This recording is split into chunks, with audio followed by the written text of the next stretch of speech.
Clippers 6 minutes and 10 seconds away from their 8th straight win. No way.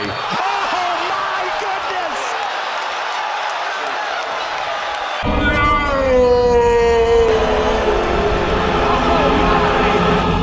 Ugh. Can't avoid it anymore. Let's talk about the Clippers. Even worse, let's talk about the system himself. The antics of it wasn't my intent, took my attention away from what's been going on in LA.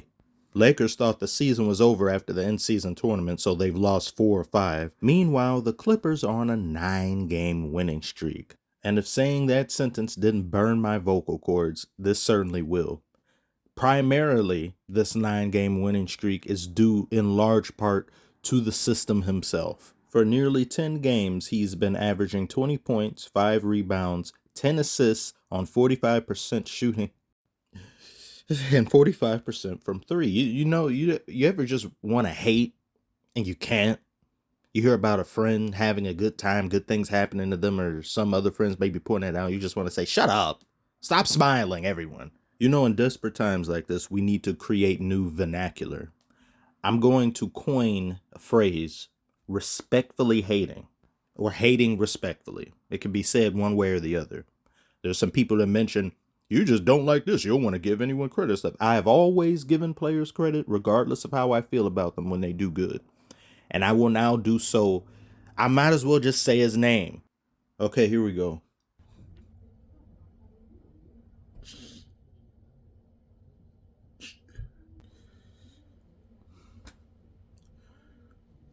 James Harden.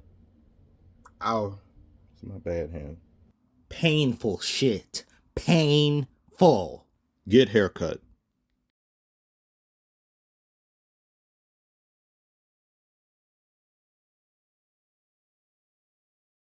What's even more telling is with Harden on the floor, he's plus 17 in this winning stretch. When he's not on the floor, the team as a whole is somewhat negative and goes like -6, -7. So some of the facilitation that he provided to the 76ers is being given here. I think he's a bit overrated as a facilitator. He's certainly not a bad one. I don't think he's ever been a bad one. But when it came to getting people the ball and not bogging down the offense, there are certainly some issues you can point to that.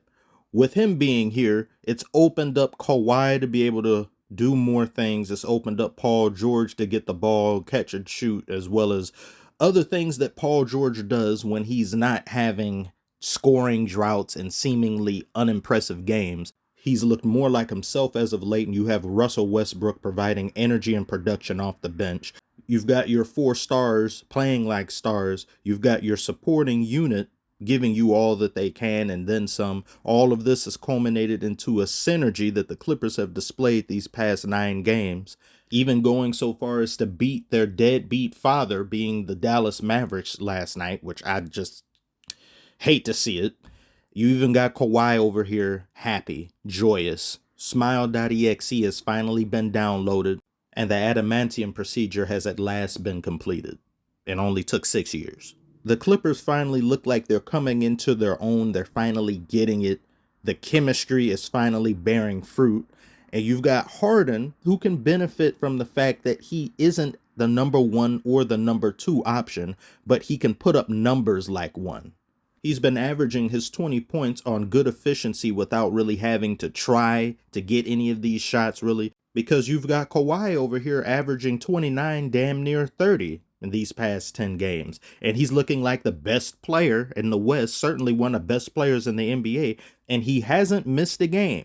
The fact that this man Kawhi wasn't healthy and he was still able to win the championship with the Toronto Raptors in 2019, that's just ridiculous.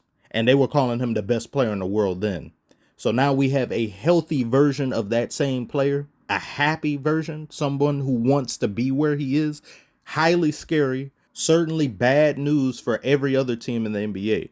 But no matter how great things may look right now, I cannot emphasize enough how many times Harden has flamed out in the playoffs and how many times he's essentially played so many of his fans for fools and people who have supported him for fools.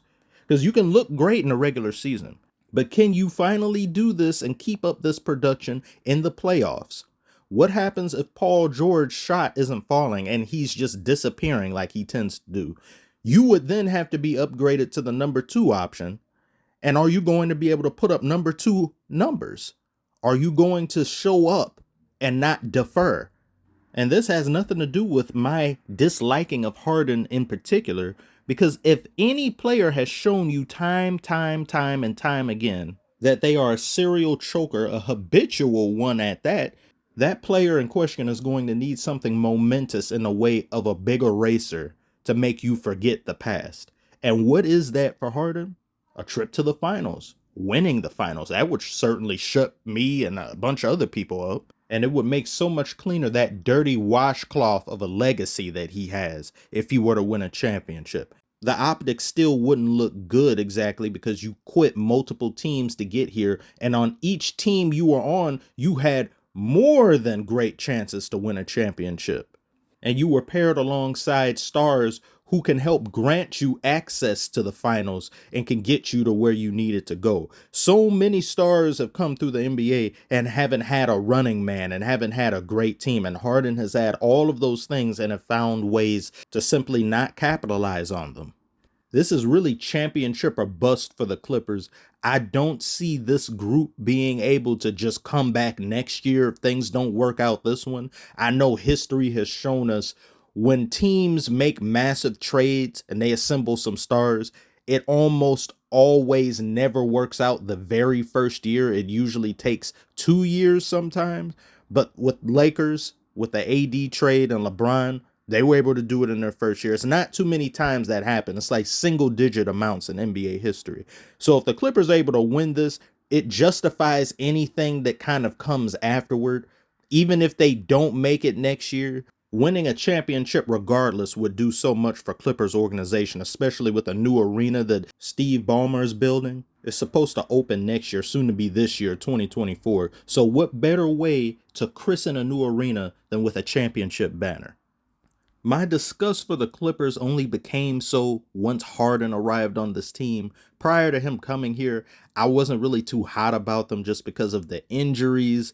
Stars can never be on the court together. And now it looks like finally everything is coalescing to where that's no longer a reality. That's just past tense.